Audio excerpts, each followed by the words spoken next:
नमस्कार दोस्तों, स्वागत है आपका टेक्नो डिफेंस अपडेट पे। तो दोस्तों एचएएल के तेजस फाइटर जेट को लेकर के काफ़ी ज़्यादा अच्छी खबर पब्लिक डोमेन में सामने निकल करके आई है।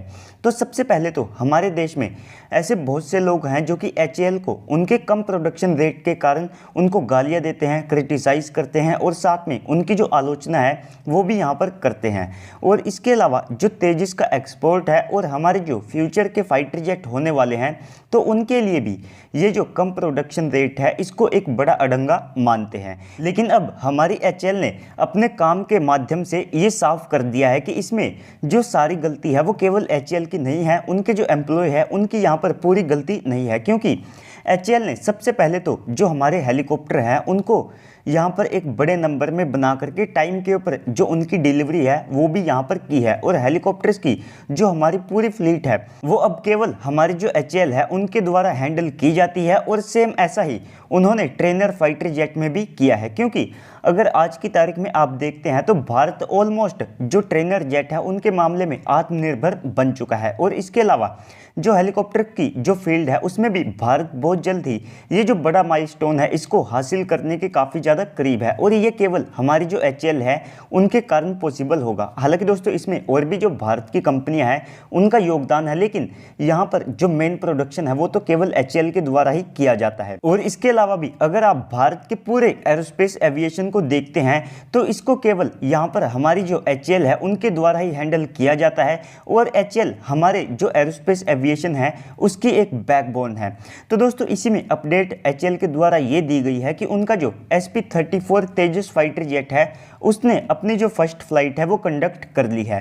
तो इसके अलावा ये जो SP-34 एयरक्राफ्ट है ये पहले से ही बन करके तैयार हो चुका था। और एचएएल ने पिछले 4 महीनों में जो 8 तेजस फाइटर जेट है उनको यहाँ पर बनाया है। और साथ में उनमें से कुछ जो तेजस एयरक्राफ्ट हैं उनकी जो डिलीवरी है वो भी यहाँ पर की है। यानी कि एक मंथ में अगर आप देखते हैं तो एचएएल ने लगभग जो 2 एयरक्राफ्ट है वे यहाँ पर रेडी किए हैं। तो अगर इसी प्रोडक्शन रेट को एचएएल के द्वारा मेंटेन किया जाता है तो वे एक साल में लगभग यहाँ पर 24 यानी कि 24 एयरक्राफ्ट जो है उसको यहाँ पर बना सकते हैं। और साथ में हमारी जो एचएएल है उन्होंने ये प्लान किया है कि आने वाले समय में वे अपना जो प्रोडक्शन रेट है उसको यहाँ पर 28 एयरक्राफ्ट पर ईयर तक कर देंगे, जिसको आप दसोल्ट और साथ में जो रिलायंस ग्रुप का जो आने वाले समय में जॉइंट वेंचर होगा तो उस जॉइंट वेंचर के तहत उनका जो प्रोडक्शन रेट होगा उसके बराबर आप इसको मान सकते हैं। जी हाँ दोस्तों, जो दसोल्ट और साथ में हमारा जो रिलायंस ग्रुप है तो इन दोनों के बीच में बातचीत चल रही है कि जो राफेल की असेंबली लाइन है उसको भारत में भी शिफ्ट कर दिया जाए और साथ में जो एक फैसिलिटी है उसको भी भारत में तैयार किया जाए। और ये जो फैसिलिटी है ये 1 महीने में 2 जो राफेल फाइटर जेट है उसको बनाने में सक्षम होगी। यानी कि इनका भी जो प्रोडक्शन रेट है वो 24 एयरक्राफ्ट पर ईयर से लेकर के 26 एयरक्राफ्ट पर ईयर तक भारत में रह सकता है। और फ्रांस की दसोल्ट ने तो ये भी प्लान बनाया है कि उनको जो एशिया से ऑर्डर मिलेंगे यानी कि एक्सपोर्ट ऑर्डर, तो उनकी भी यहाँ पर जो आपूर्ति है वे भारत में बने राफेल फाइटर जेट से ही करे। तो दोस्तों हो सकता है कि जल्द ही ये जो फैसिलिटी है इसको भारत में तैयार कर लिया जाए और आप देख सकते हैं कि भविष्य में जो राफेल फाइटर जेट हैं वे भारत से ही जो एशिया के देश है उनको यहाँ पर एक्सपोर्ट हो। तो दोस्तों ये जो स्टेप है ये भारत के लिए भी काफ़ी ज़्यादा इंपॉर्टेंट है। क्योंकि अगर हम खुद से फ्रांस को कहते हैं कि आप अपने राफेल फाइटर जेट की जो असेंबली लाइन है उसको भारत में शिफ्ट कीजिए, तो ऐसे में जो शर्तें हैं वे फ्रांस की होगी और मानना यहाँ पर भारत को पड़ेगा। लेकिन अगर फ्रांस खुद के इतने बड़े ऑर्डर्स को देखते हुए अपनी असेंबली लाइन को भारत में शिफ्ट करता है तो इससे जो शर्तें हैं वे भारत की हो सकती है और साथ में उनको मानना फ्रांस को पड़ेगा। और इसके अलावा यहाँ पर भारत का जो एरोस्पेस सिस्टम है उसको भी इससे काफ़ी ज़्यादा मदद मिलेगी। तो अब हम बात कर लेते हैं कि भारत में जो हमारी एचएएल है तो उनका जो प्रोडक्शन रेट है वो इतना ज़्यादा कम क्यों है। तो देखिए दोस्तों, इसका सबसे बड़ा और साथ में जो मेन कारण है वो यहाँ पर ये है कि हमारी जो इंडियन एयरफोर्स और साथ में सरकार है इनके द्वारा एचएएल को कम या फिर छोटे नंबर में जो ऑर्डर हैं वे दिए जाते हैं। लेकिन इसके अलावा अगर आप यहाँ पर बड़ी बड़ी कंपनियों को देखते हैं जैसे कि बोइंग हो गई, लॉकहीड मार्टिन हो गई, तो इनको जो अमेरिका है वो यहाँ पर काफ़ी ज़्यादा बड़े नंबर में जो ऑर्डर है वो देता है। और इसके अलावा जो एक्सपोर्ट के ऑर्डर हैं वे भी खुद जो अमेरिकन सरकार है वे यहाँ पर कोशिश करती है कि इन कंपनियों को मिले, जिसके माध्यम से यहाँ पर ये बड़े स्केल पर जो मास प्रोडक्शन है उसे करते हैं। और एयरक्राफ्ट के जो ऑर्डर हैं वे पहले ही इतने ज़्यादा बड़े नंबर में होते हैं कि इतनी ज़्यादा अच्छी डिलीवरी करने के बाद भी जो इनकी कंपनी है इनको ये डर नहीं होता है कि इनकी जो प्रोडक्शन लाइन है वो यहाँ पर खाली हो जाएगी। और सेम जो चाइना है वो भी ऐसा ही करता है, बल्कि वे तो इतनी ज़्यादा जल्दी करते हैं कि वे अपने एयरक्राफ्ट को पूरा डेवलप या फिर उसे पूरा टेस्ट तक नहीं करते हैं। और ना ही उनकी जो सेना है वो किसी भी हथियार को उसकी कमियों के कारण यहाँ पर रिजेक्ट करती है। जबकि अगर आप भारत में देखते हैं तो जो वेपन्स होती है उनकी हालत टाइट हो जाती है। जो हमारी सेनाएं हैं उनके यहाँ पर जो टेस्ट और साथ में रिक्वायरमेंट है उसको पूरा करने में। और आपने बहुत ही कम सुना होगा कि जो चाइनीज़ आर्मी, एयरफोर्स और साथ में नेवी है उन्होंने किसी भी वेपन को यहाँ पर रिजेक्ट किया हो। जबकि भारत में जो वेपन्स हैं वे बहुत जल्द ही रिजेक्ट हो जाते हैं, क्योंकि वे हमारी सेनाओं की जो रिक्वायरमेंट है उसे पूरा नहीं कर पाते हैं।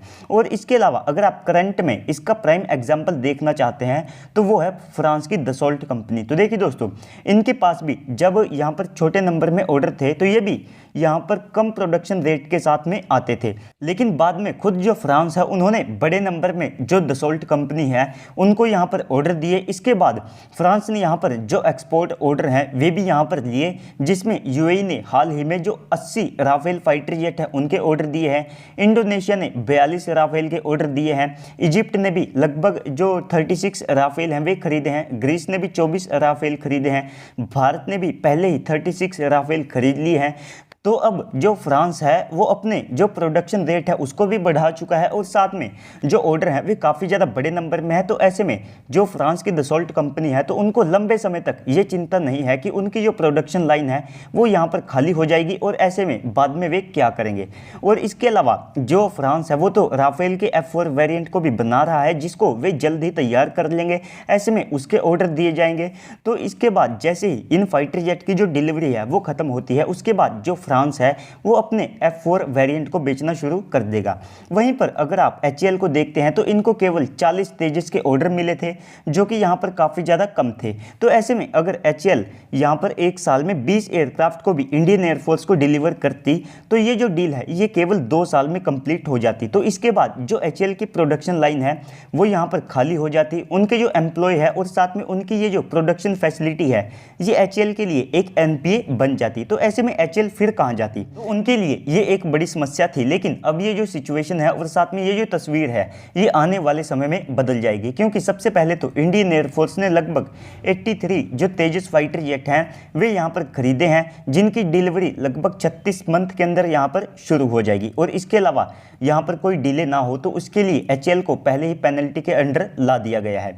इसके बाद माना यह जा रहा है कि इंडियन एयरफोर्स को और जो एडिशनल तेजस फाइटर जेट हैं वे खरीदने चाहिए, ताकि जो HAL का प्रोडक्शन रेट है वो मेंटेन रह सके। और साथ में पहले भी रिपोर्ट किया जा चुका है कि इंडियन एयरफोर्स एडिशनल तेजस MK1A के जो ऑर्डर है वो दे सकती है, जो कि लगभग 63 के आसपास हो सकते हैं। इसके अलावा ये भी रिपोर्ट किया गया है कि जो रॉयल मलेशियन एयरफोर्स है तो वे 2023 में उनका जो लीमा एयर शो होगा तो वहाँ से अपने जो 18 एयरक्राफ्ट का जो टेंडर है उसे फाइनल कर सकते हैं, जहां पर जो हमारा तेजस फाइटर जेट है वो अच्छी परफॉर्मेंस दे रहा है। और होप है कि इस फाइटर जेट को यहां से सिलेक्ट कर लिया जाए, जिससे कि हमारी जो HAL है उनको और एडिशनल जो ऑर्डर हैं वे यहां पर मिले। और इसके अलावा रही बात भविष्य की, तो हम बड़े नंबर में जो तेजस MK2 है उसको खरीदने वाले हैं। एमका को बड़े नंबर मिलेंगे, टेडी BF को भी बड़े नंबर मिलेंगे। तो ऐसे में HAL को फ्यूचर के लिए जो उनकी प्रोडक्शन लाइन है तो उसको लेकर के ज़्यादा कुछ चिंताएं वो करने की आवश्यकता नहीं है। तो दोस्तों,